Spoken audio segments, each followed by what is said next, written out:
Hello and greetings, and it is this time, guys. Back to the old listography. I'm not entirely sure what list number we're on. I'm thinking we're somewhere around 12. I will put it in the thumbnail so you will know. So today we are talking favourite foreign movies. Amelie is the example we get here, which is one I really enjoy, but it hasn't made my top list. Now I've actually got 20 movies here, guys, and that's me really trying to cut this down. So if you haven't seen any of these, I would imagine most of you will have seen most, or if not all of these. Check it out. I try not to waffle too much. I'll do my best, guys. So I've one special mention here, which is a very recent movie called Sisu. If you haven't seen it, please check it out. It's an action movie. It's horrific. It's gory. It follows he's not a mercenary, but he's not doing something for money. It's a guy seeking revenge for something that happened to him. And the target of his rage is Nazis. So, I mean, nobody's got anything nice to say about Nazis, so that's all good. Do whatever you will to them. Really good movie. You do need to suspend belief, but that's the case for a lot of these movies. But Sisu is such a good time, guys. So that's my special mention. So number 20 is my favourite Christmas movie, is Rare Exports. Yes, it is a Christmas horror movie. It is Finnish, I believe. I apologise if I've got that wrong. I have a tendency to get Finnish and Swedish movies confused. I think it's Finnish. Excellent movie. As a matter of fact, the same guys that did it was responsible for Sisu. They did both. Really, there's just something about certain foreign movies that just have this real, just something that's never shown in American or British movies. Things that really like raise your eyebrows, things that are very basic, guttural, nasty things. I can't really think of any way to put it, but I just find it really effective and it works really well. And they tend to be quite creepy or cringy, or in the case of Sisu, just the carnage it makes you laugh. It's that bad. So Rare Exports, number 20. Number 19, I Saw the Devil. This is another fantastic movie. Some really brutal scenes in this one. I think everyone I know has seen this. I know it comes up on most people's favourites, so I won't spend any time talking about it. But if you haven't seen I Saw the Devil, please check it out, guys. Number 18 is The Host. This is a movie. I'm not a creature feature kind of person, but this one is fabulous. It is centred around a family and a sea creature, and I will tell you no more. The Host, fantastic. Check it out, guys. Number 17 is The Orphanage. This is, I suppose, one of Guillermo del Toro's lesser known horrors. Really creepy, really effective, really sad movie. Sort of a ghost movie. It's set in an orphanage. I'm sure you can imagine sort of what's involved there. But I think several of Guillermo del Toro's films are in here because I do love him. So The Orphanage, if you haven't seen it, try to check that out. It's Spanish. Number 16 is Train to Busan. I'm sure I'm preaching to the converted here. One of the best zombie movies of all time. Absolutely adore it. They did do a follow-up, which I can't remember the name of, which everyone seemed to hate, and I personally really enjoyed. Completely different to Train to Busan, nothing like it, but I really dug it. I really liked it. So if you've seen Train to Busan and you were put off watching the second part, give it a go. It's different, but it's well worth watching. Number 15 was my number 1 movie of last year, which was RRR.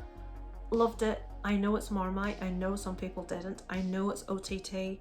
It's very long, but there's just so many joyous sections in this. At the beginning, there's a section with an animal, which is incredible. The CGI at use is like, wow. And when you watch what the actor's doing, it's unbelievable.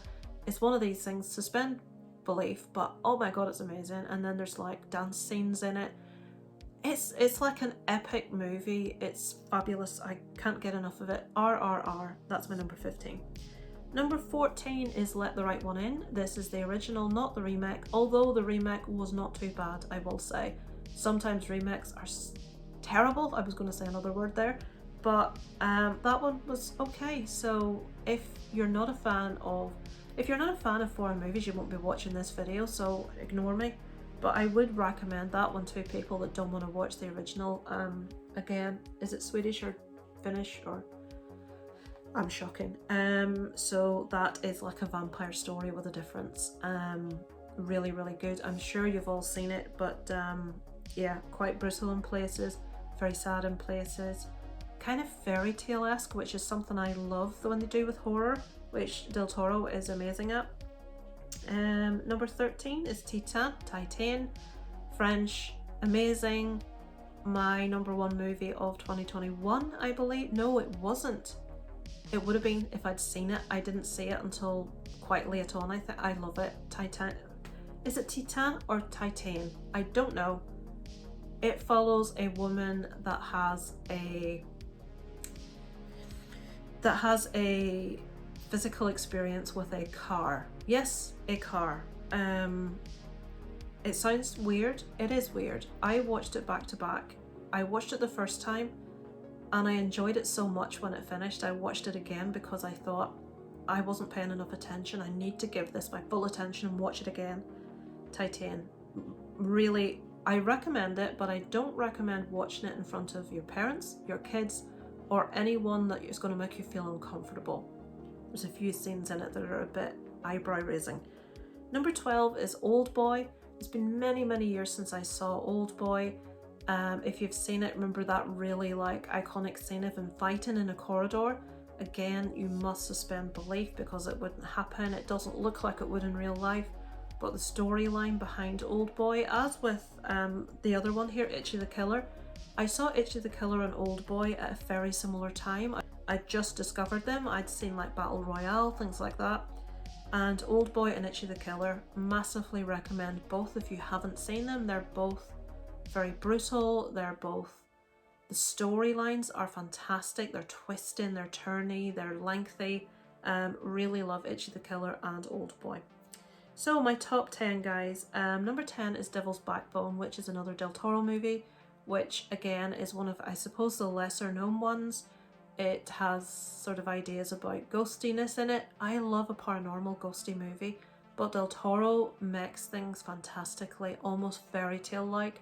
He makes it non-cheesy, non-silly. Haunting is the word I would use for Del Toro. So Devil's Backbone is my number 10. Number 9 is another Del Toro movie, and my favourite Del Toro movie is Pan's Labyrinth. This is marketed as a dark fairy tale for adults, which is exactly what it is. The imagery in this, the creatures in this, the cinematography in this, the lighting, and it's a masterpiece. Pan's Labyrinth. If you haven't seen Pan's Labyrinth, please do me a favour and check it out. It is fabulous. My number 8 is REC, or R-E-C, however it's pronounced. So this is the Spanish zombie movie. It puts two things I love together, horror movies and found footage, and does it fantastically. I love a found footage movie done well. I love a good horror movie. This manages to meld those styles perfectly. It is frightening, it's gory in places, I find that the lead character, who plays a journalist who's going on a ride along with a fire brigade to this apartment, and they're called out, and basically we've got zombies. And this woman is stuck with these fire officers for the whole movie, and because she's there to film an article, she's got the camera and she's filming everything that's going on. And I think personally it's fabulous. They did do a remake called Quarantine, which again isn't too bad. It's not as good as the original Spanish version, but again, I would recommend, if you're not a fan of subtitles, check out Quarantine. So number 7 is the original Ring movie, the 1998 Japanese movie. Again, I will say the American remake of this is not too bad at all. This is the first, I think, Japanese movie I actually sat down and watched and thought, wow, I absolutely love this. This is what started the fixation with Japanese cinema for me. After this, obviously, there was The Grudge, there was Battle Royale, there's so many movies, there's Audition, loads. Just Japanese cinema is amazing. Ring, not The Ring. Ring had so much creepy imagery. If you haven't seen it, and I don't think I'm going to be talking to anyone that hasn't, we follow a cursed videotape, and anyone that watches this tape is going to die within a certain amount of time. It was quite new, that sort of premise at this time. The videotape does not make much sense to anyone that watches it, but it starts to as the movie goes on, because one of the people that watches it is determined to beat this curse and they have to decipher this tape and what's on it and try to get to the bottom of what it means. Fabulous. Absolutely love Ring. My number 6 is a very recent award winner, Parasite, which won Best Picture. Was it 2 years ago now? This is the story of a family that are very envious of what another family have and the lengths they're willing to go to get what this other family have. I won't tell you any more than that, but fabulously acted, fantastic movie. I love how foreign cinema, how the stories are so complex and so well thought out, and how you can watch them with no idea what's going to happen and where you're going to go. You're just following along for the ride, just wanting to see what happens and just really enjoying the process. So that's my number 6. Number 5 is, I believe, a French movie. When I watched it, it was called Switchblade Romance, but I think it's also known as High Tension. Very brutal French gory horror movie. Pulls no punches, completely disgusting. If you're a gore fan, a horror fan, wonderfully so.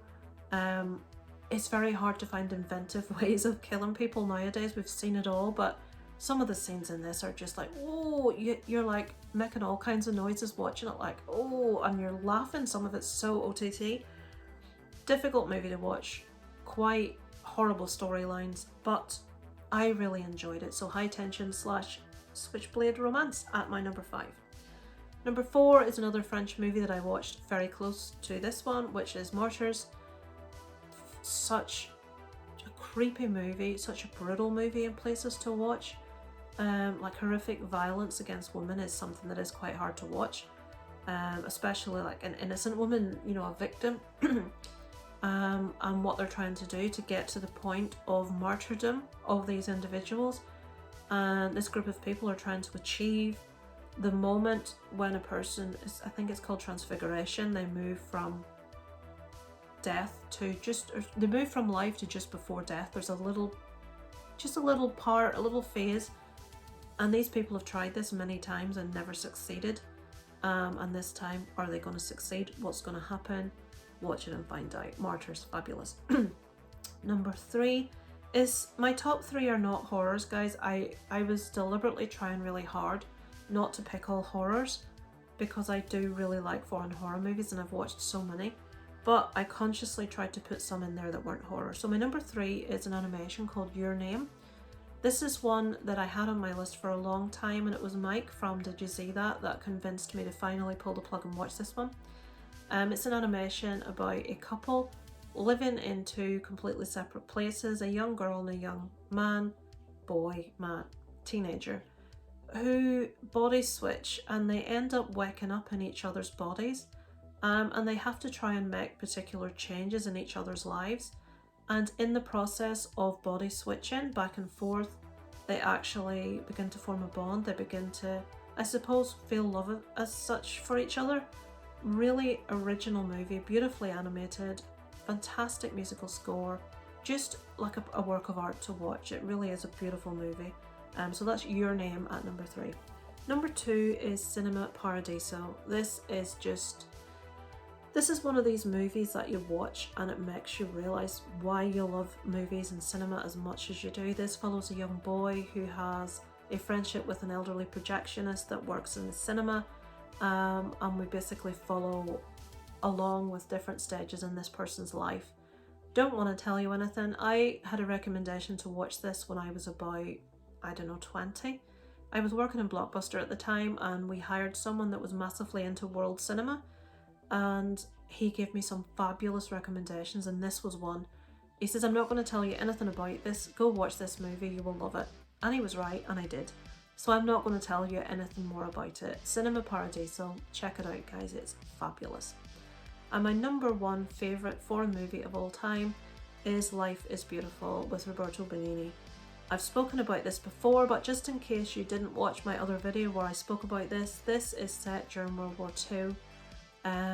It follows a couple and their very young son, and it's in the time of concentration camps, and they're Jewish, and obviously they're sent off, this father and son, very young boy, to a concentration camp, and he is trying to make everything into a game for this boy so that he doesn't understand the hardship of what's happening. He's trying to protect his young innocent son from what is going on.